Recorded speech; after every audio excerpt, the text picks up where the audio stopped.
자, 이제 예수님을 이제 죽이려고 모의를 합니다. 그래서 공회가 모이죠. 공회가 산헤드린이라고 그랬습니다.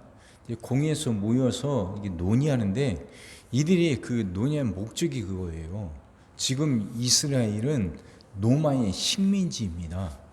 그럼 이제 노마가 제일 싫어하는 게 뭐냐? 소요 사태가 일어나는 거예요. 우리말로 데모가 일어나는 거예요. 그걸 제일 싫어합니다. 근데 지금 예수님이 하시는 일이 그냥 뭐 눈먼 자 고치는 거, 그게 안식일 날 그 일을 했다고 이들은 싫어하지만 그래도 그건 그런 대로 봐주고 넘어갈 수 있는데 예수님이 죽은 사람을 살리셨단 말이에요. 그러면 이건 눈먼 사람을 눈뜨게 하는 거하고는 다르잖아요, 차원이. 그러니까 이거 엄청난 거란 말이에요. 그러면 그 예수님이 명절날 유월절, 그렇잖아도 유월절이면 수많은 사람들이 예루살렘에 모이는데 예수님이 죽은 사람은 살리셨다는 이 소문이 유월절에 쫙 퍼질 거 아닙니까? 그러면 그 사람들이 다 예수님을 보겠다고 모일 거란 말이에요. 그러면 그렇게 모이다 보면 거기서 소요 사태가 일어날 수 있죠. 그러면 이제 노마는 그걸 빌미로 해서 군대를 파견할 거란 거죠. 소요 사태를 이제 진정시킨다는 명분으로. 그러다 보면 사람들을 죽이게 되고 그러면서 이제 굉장히 큰 어려움이 생길 거란 거죠. 이게 정치적으로 보면 이해가 가요. 이게 그냥 이게 허무맹랑한 소리가 아니거든요. 사실에 기반한 거예요. 맞는 말이에요. 그러니까 이들이 모여서 이제 그때 대제사장이었던 가야바가 하는 말이 이건 불을 보듯 뻔한데 소유 사태가 일어나고 그러면 로마 군대가 쳐들어와서 우리를 또 죽이고 큰 어려움이 올 거란 거예요. 불을 보듯 뻔한데 이걸 그냥 놔둘 거냐. 차라리 예수라는 사람, 그 예수를 잡아 죽이면 그러면 모든 문제가 해결되는 거 아니냐? 이 말 하는 거예요. 이 말. 예수를 죽임으로 해서 죽이면 소외 사태가 일어나지 않을 것이고 그러면 로마 군대가 풀어지지 않을 것이니까 고민할 것 없이 예수 한 명만 잡아 죽이자 이야기한 거예요. 근데 그것이 결국 무슨 말이냐? 50절부터 보세요. 한 사람이 백성을 위하여 죽어서 온 민족이 망하지 않게 되는 것이 너에게 유익한 줄을 생각하지 아니하는도다 하였으니 이 말은 스스로 함이 아니요 그 해의 대제사장님으로 예수께서 그 민족을 위하시고 또 그 민족만 위할 뿐 아니라 흩어진 하나님의 자녀를 모아 하나가 되게 하기 위하여 죽으실 것을 미리 말함이라. 결국 가야바가 한 말이 왜 예수님이 죽어야 되는지 그 하나님의 뜻, 하나님의 계획을 말한 거다 그 말이죠. 가야바는 정치공학적인 책략으로 이야기를 한 거예요. 예수를 죽이자고. 그 예수 한 사람 죽여서 이 민족을 살리자고 한 것은 그 정치공학적 책략에서 나온 이야기지만 그것은 결국 하나님 뜻을 말한 거란 거죠. 그렇잖아요. 하나님이 예수 한 분을 십자가에 못 박게 함으로 해서 이스라엘 민족뿐만 아니라 온 인류를 구원하고자 하는 하나님의 큰 계획이잖아요. 신학적인 거죠. 그러니까 그 가야바의 입을 통해서 하나님의 뜻을 밝히게 하셨다는 거죠. 자, 이게 무슨 말이냐? 가야바가 한 일은, 가야바가 내놓은 책략은 하나님과는, 그러니까 가야바에게는 하나님과는 상관이 없죠. 정치공학적이죠. 안정이 되고 소유 사태가 일어나면 자기들의 권력에도 분명히 해가 된단 말이죠. 그러니까 자기들의 권력을 지키기 위해서 정치공학적인 생각으로 책략을 낸 것인데 예수를 죽이자는 것이. 그것이 결국은 하나님의 뜻을 이루는, 하나님 뜻이 이루어지게 하는 계기가 되고 수단이 됐다 그 말하는 거예요. 자, 이게 무슨 뜻인지 이해가 가셔요? 하나님의 뜻은 누구를 통해서든 어떤 사건을 통해서든 반드시 이루어져요. 가야바는 자기가 한 말이 하나님 뜻을 이루게 될 거라는 어떤 생각도 없어요.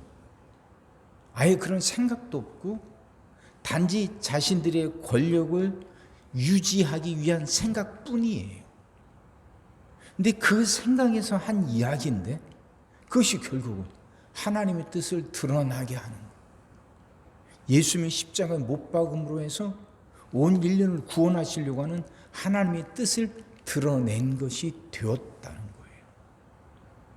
그러니까 하나님의 뜻은 반드시 이루어지는 거예요.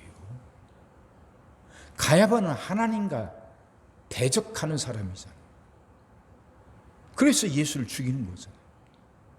근데 그런 사람들, 그런 가야바마저도 하나님은 사용하셔요. 이용하셔요. 그래서 결국은 하나님 뜻이 드러나게 하셔요. 이스라엘이 애굽에서 나왔던 사건도 잘 생각해 보세요. 그 바로는 어떻게든 이스라엘 백성을 붙잡으려고 해요. 그건 결국 하나님께 저항하는 것이고 하나님에게 대적하는 것이죠. 근데 하나님은 이스라엘을 애굽에서 나오게 하기 위해서 10가지 재앙을 일으키셔요. 바로가 계속 반대를 하니까. 근데 그 10가지 재앙을 일으키시면서 하나님은 이스라엘 백성들뿐만 아니라 그 애굽 사람들에게도 하나님이 어떤 분이신지 보여주신다. 그 능력이 어떤 건지. 그러니까 피재앙, 개구리 재앙, 이재앙, 이것까지는 애굽 사람들도, 애굽에 있는 술사들도 그걸 해요. 피재앙, 개구리 재앙. 근데 그 다음부터 애굽의 술사들은 흉내도 못 내요. 그리고 파리 재앙부터는요, 그 애굽 사람들에게만 일어나고 이스라엘 사람들에게는 일어나지 않아요. 그 개구리나 이런 것들이 애굽 사람들은 개구리가 풍요를 준다고 여겨요. 근데 그 풍요를 준다고 여기서 좋아했던 개구리가 가는 곳마다 있단 말이에요. 음식 그릇 뚜껑을 열어도 거기서 개구리가 튀어나오고, 침상에서 이불만 거쳐도 거기서 개구리가 튀어나오니까 굉장히 이제 싫어하게 되죠. 그들이 젖줄이라 여겼던 그 나일강이 피로 변해서 먹지 못하게 되고, 심지어는 태양이 빛을 잃어요. 애굽 사람들은 태양이 그 생명을 준다고 여겼고 태양은 신으로 섬겼거든요. 근데 그 태양은 그래서 언제나 영원할 거라 생각인데 하루아침에 그 태양이 빛을 잃어버리고 힘을 잃어요. 바로는 신의 아들이라고 여겨요. 근데 그 바로의 큰 아들 장자가 죽으면 죽게 되고, 이것들을 보면서 하나님이 어떻게 큰 능력이 있는지를 보여주시는 거예요. 이스라엘 사람들이 그래 애굽에서 나와서 광야 살면서 그들은 수도 없이 하나님을 배신하고 수도 없이 그 하나님을 또 그 원망하고 불평하고 이러지만, 그래도 그들 속에 그 10가지 재앙이 일어나면서 하나님이 어떤 분인지 그들 속에 이게 스며 들어간단 말이에요. 홍해 바다가 갈라지게 한 것이 갑자기 된 게 아니라 하나님의 능력이라는 것. 그래도 그 중에 깨달아서 알아가는 사람들이 있단 말이죠. 자, 무슨 얘기인지 이해가 되셔요? 하나님은요, 하나님을 대적하는 바로를 통해서 하나님이 어떤 분이신지 드러내셔요. 그러니까 바로도 하나님께 쓰임받은 거죠. 그가 이게 쓰임 받는다는 말의 의미가 좀 잘 이해하셔야 돼요. 그가 하나님을 위한다는 생각은 전혀 없어요. 어떻게든 하나님을 대적하려고 하는 사람이지만 하나님은 그를 통해서도 하나님의 능력을 드러내시거든요. 그러면 우리가 살아가면서 경험하게 되는 수많은 사건들이 우리한테는 굉장히 부정적이고, 그래서 우리를 힘들게 만들고 왜 이렇게까지 하시고 하는가, 그런 사건들마저도 하나님은 다 사용하고 계시고, 그런 사건들마저도 하나님은 그걸 이용하셔서 하나님의 뜻을 이루고야 마시는 거예요. 그럼 절망하지 말아야죠. 절망하지 말아야죠. 지금 내게 닥친 이 사건이 굉장히 내게 안 좋고 나를 힘들게 만들고 나를 어렵게 만드는 건데도 하나님이 이 사건을 통해서 어떻게 역사하실지 모르는 거잖아요. 가야바는 예수를 죽이자고 하는데 결국 그것이 하나님의 뜻을 드러내는 것이 된단 말이에요.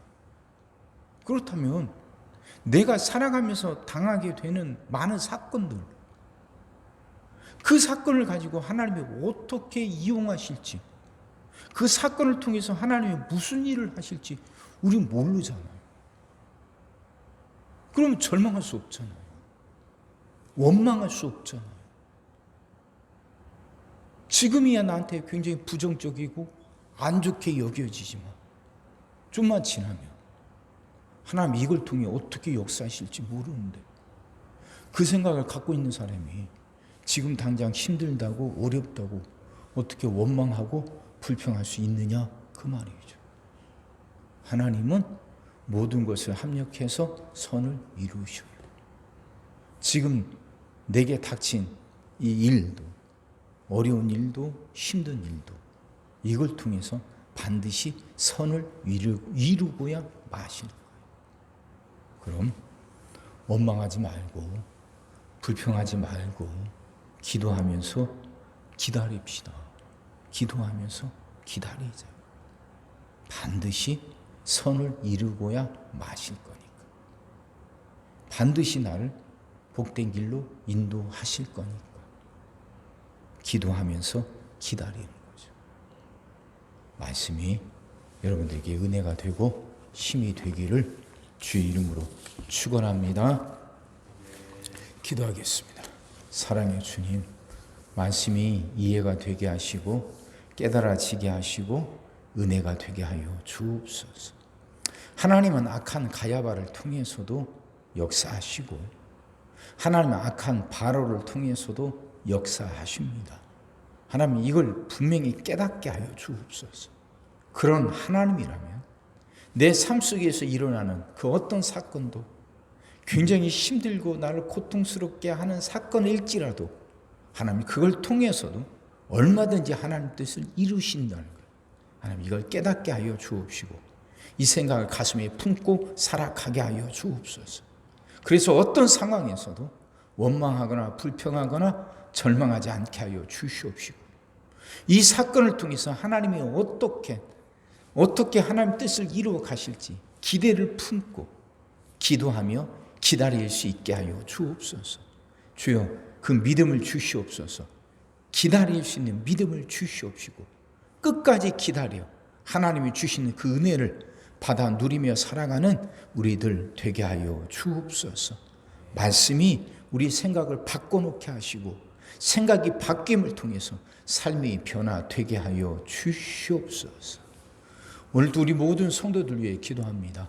한 사람 한 가정 빠짐없이 일일이 찾아가셔서 오늘도 함께 하시고 은혜 내려 주옵소서.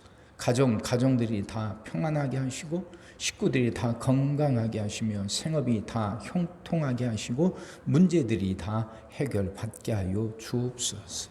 하나님 우리 자녀들을 축복하시고 앞길을 열어 주옵소서. 우리 자녀들이 하나님을 사랑하게 하시고 말씀을 지키게 하시며 하나님께 쓰임받는 일꾼들 되게 하여 주옵소서. 새날을 간절히 소망합니다. 성도들은 질병을 이겨내고 물질의 어려움을 극복하고 수많은 문제들을 해결하며 살아가게 하시고 또 교회 안에서는 예배가 살아나 빈자리가 가득 채워지며 언제나 생명의 역사가 일어나게 하여 주옵소서. 주여 그 새날을 허락하여 주시옵소서. 오늘 하루도 모든 성도들 눈동자처럼 지키시고 복된 길로 인도하여 주옵소서. 믿사옵고 예수님의 이름으로 기도하옵나이다. 아멘.